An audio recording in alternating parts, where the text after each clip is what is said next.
Hello guys, welcome back my new vlog. आज हम आए कुशला मासी जी के मायरे में। तो मेरे मासी जी आ गए हैं मामा जी को मीठा पानी पिलाने के लिए। पहले तो मामा जी ने मासी जी को चुनरी उड़ाई और फिर मीठा पानी पीना शुरू किया। फिर बाकी सब मायरे वालों को मीठा पानी पिलाया। मीठा पानी वगैरह पीने के बाद हम आ गए मासी जी के घर के आगे। यहाँ पर भाई की बधाने की रस्म शुरू हो गई है। भाई भाभी बाकी सभी मायरेदारों को बधाएंगे। इससे पहले वो सारे घर के अंदर नहीं जा सकते, बधाने के बाद ही घर के अंदर जा सकते हैं। मासी जी ने पहला मामा जी वगैरह को तिलक किया, फिर हमें तिलक की सारी औरतों को। खाने की रस्म खत्म होने के बाद हम आ गए खाना खाने के लिए। हम सब जने यहाँ बैठकर टेंट में खाना खा रहे हैं। आते वक्त रास्ते में देखा तो ड्रोन भी खेजड़ी पे अटक गया। शायद इसको भी गर्मी की वजह से गर्मी लग रही थी, ये भी ऊपर चढ़ गया हवा लेने के लिए। चलो भाई इसको छोड़ते जहाँ चलते। दुल्ले राजा तुरंत से मिले आ चुके वहां पर। हम टेंट में पहुंच गए। दुल्ले राजा पहले से आकर बैठ गए हैं। दुल्ले राजा के पास में खड़े हैं ये ब्राह्मण जी और उनके सामने खड़े हैं दुल्ले राजा के चाचा यादव जी।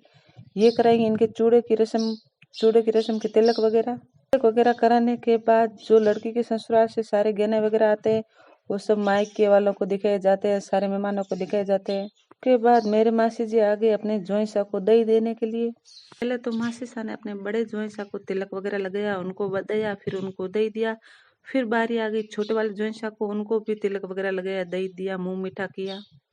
अब बारी आ गई चरूड़ी पकड़ाने की। तो इसके अंदर पहले तो चरूड़ी को पानी से भर दिया, फिर उसके अंदर एक लूं की टाली रख दी। इस चरूड़ी को लड़की के पियर वाले लड़की के ससुराल वालों को पकड़ाते हैं। सबसे लंबा होता है वही चरूड़ी को पकड़ाता है। ये है मेरे मामा जी का लड़का, ये बहुत ही लंबा है। तो सामने वाला लंबा होगा तो आसानी से पकड़ लेगा, नहीं तो उसमें थोड़ी दिक्कत आएगी।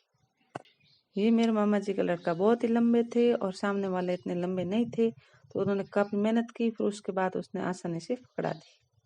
बारी आ गई दुल्ले राजा की पीठी उतारने की। तो इनकी पीठी अपने गांव में चढ़ गई थी और यहाँ ससुराल आए तो इनकी पीठी उतरेगी। इनकी झूठी हल्दी से ही अंदर लड़कियों की पीठी उतारी जाएंगी। ये पीठी उतारती है दो कुंवारी लड़कियां और दो शादीशुदा लड़की। फिर हम आए घर के अंदर तो मासा जी और मासी जी अपनी दोनों लड़कियों के तेल से संवारने की रस्म कर रहे थे। मासा जी पैसे से तेल और दही लड़कियों के सर पर डाल रहे थे और मासी जी हाथ फेर रहे थे। इस रस्म को तेल सिंचाने की रस्म बोलते हैं। इस रस्म के बाद दोनों लड़कियों की पीठी उतारी से घर के बाहर आ गए। तो यहाँ पर चल रही थी दुल्ले राजा को चूरी जिमाने की रस्म।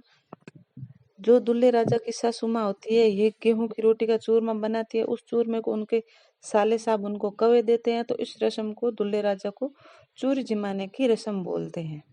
अब टाइम हो गई शादी की, तो हम घर के अंदर आ गए और लड़कियों की शादी होना शुरू हो गई। दोनों बहनों को तैयार करके बैठा दिया अच्छे से।